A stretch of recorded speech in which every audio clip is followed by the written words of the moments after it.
Muy buenas tardes, bienvenidos a Reflexiones desde la Fe. Quiero compartir con ustedes hoy una breve reflexión relacionada con la lectura del día. Está tomada de la carta a los Corintios, la primera carta de San Pablo a los Corintios, y vamos a ver y a reflexionar algunos puntos importantes, esperando que sean de utilidad para su vida, para su camino de fe. Escuchemos pues esta lectura.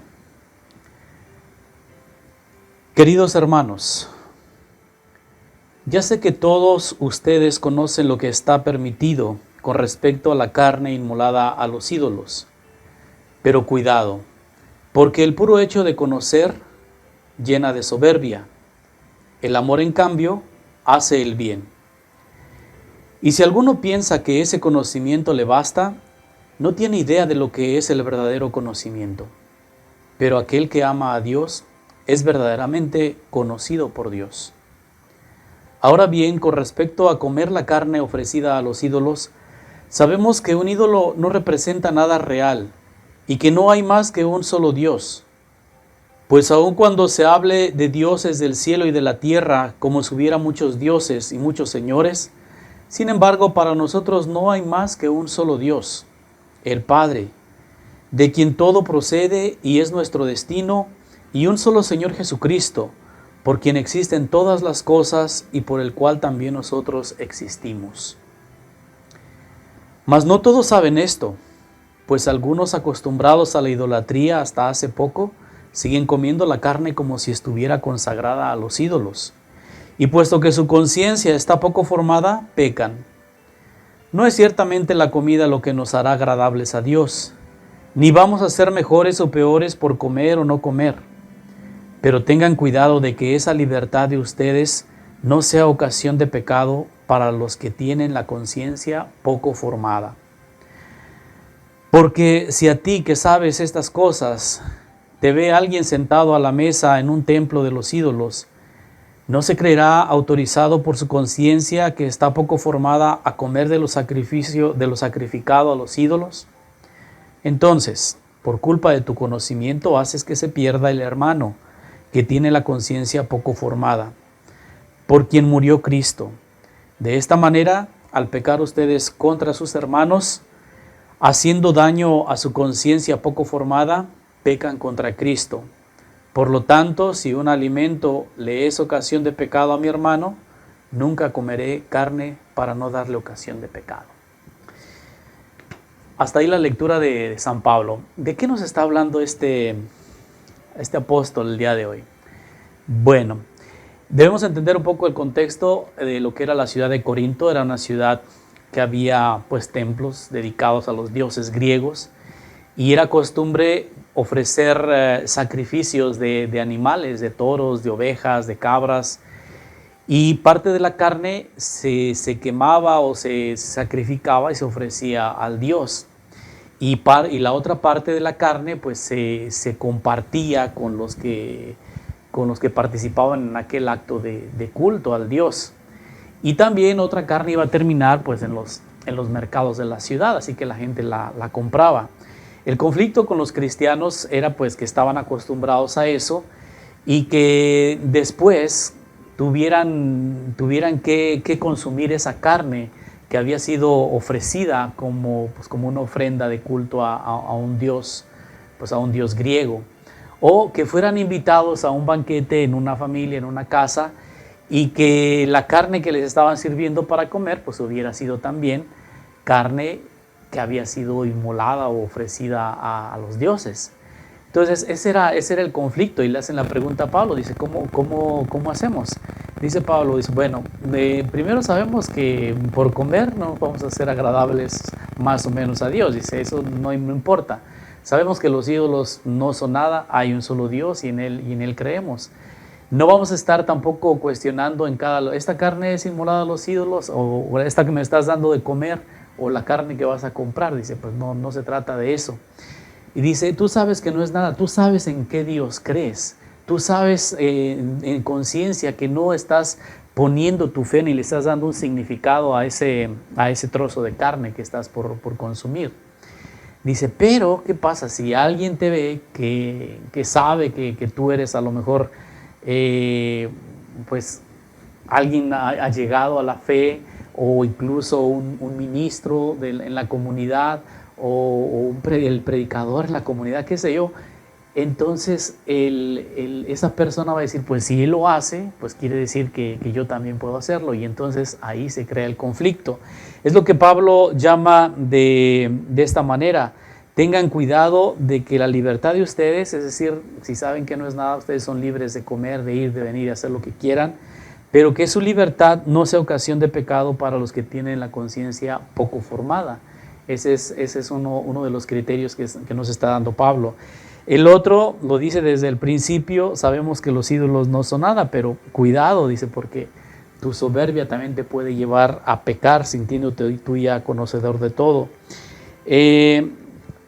Pongo un ejemplo un poco más actual, más cercano a nosotros, relacionado con la comida. Por ejemplo, en el tiempo de Cuaresma sabemos que se nos invita a ayunar, a no comer carne roja, a hacer obras de caridad, etc.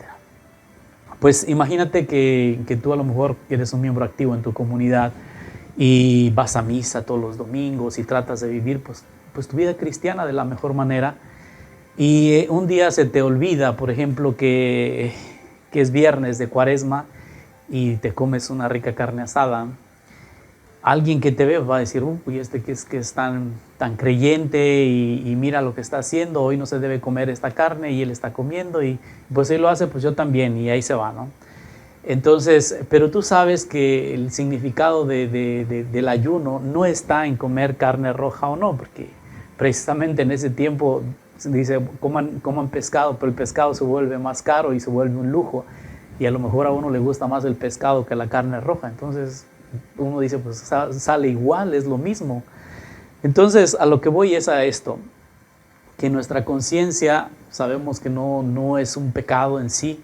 Si lo estás haciendo, si sabes que el ayuno, que la oración, que la caridad fraterna se viven en otros gestos, más allá de abstenerse de comer carne o no.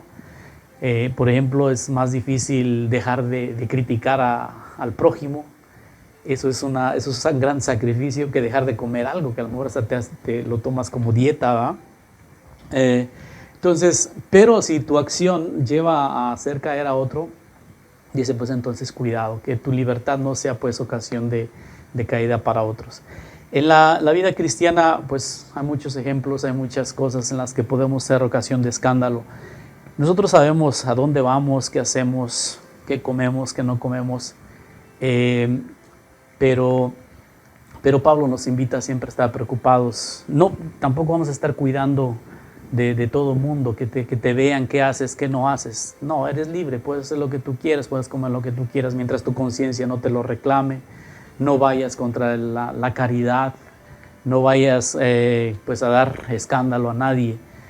También en eso pues se nos pide prudencia, pero pensemos un poco en los demás, dicen, los que aún apenas van empezando, los que no han tenido todavía una conciencia fuerte o no tienen claro lo que significa creer y vivir una vida cristiana pues de la mejor manera. Entonces es muy interesante este pasaje de Pablo, muy del tiempo de la ciudad de Corinto. Les digo, era un problema muy de ellos, pero que viene a iluminar y a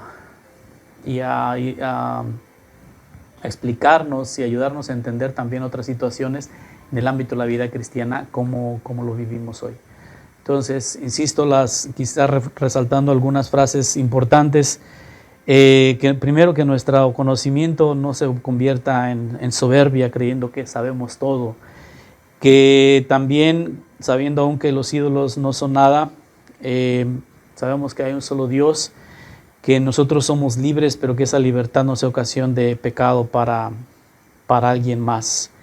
Entonces, pues pidámosle a Dios que nos ayude a vivir libres, con una conciencia bien formada, sabiendo que pues no estamos haciendo daño a nadie. Uno sabe lo que hace y lo que no hace, pero pues procuremos también ser cuidadosos en que nuestra conducta, nuestras palabras, nuestra forma de ser no afecten ni destruyan la fe que está apenas a lo mejor germinando, creciendo en otras personas. Pidamos por nuestra comunidad, pidamos por cada uno de ustedes, cada uno de nosotros, que el Señor nos ayude a crecer, a madurar como personas, a madurar como creyentes, a tener una fe adulta que no se basa solamente en opiniones, que no se basa solamente en cosas que son pasajeras, sino en Él mismo, en su mensaje, en su palabra, en su persona, en su, pues finalmente la fe que tenemos en Dios sea nuestra fortaleza, y no el malo, el ejemplo de cualquier persona venga a tambalearnos o venga a ponernos en dudas, sino que nuestra fe esté bien centrada en Él. Señor, en este día yo te pido por las familias, te pido por cada miembro de esta comunidad, cada cristiano que busca acercarse y conocerte más a través de tu palabra y de tu evangelio. Ayúdanos, Señor, a caminar, a ser libres, a tomar buenas decisiones y a no ser escándalo para nadie. Esto te lo pedimos por Jesucristo nuestro Señor. Amén. Que el Señor esté con ustedes, con tu espíritu, y la bendición de Dios Todopoderoso, Padre, Hijo y Espíritu Santo, descienda y les acompañe siempre. Así sea. Que pasen una feliz tarde. Nos vemos. Hasta luego.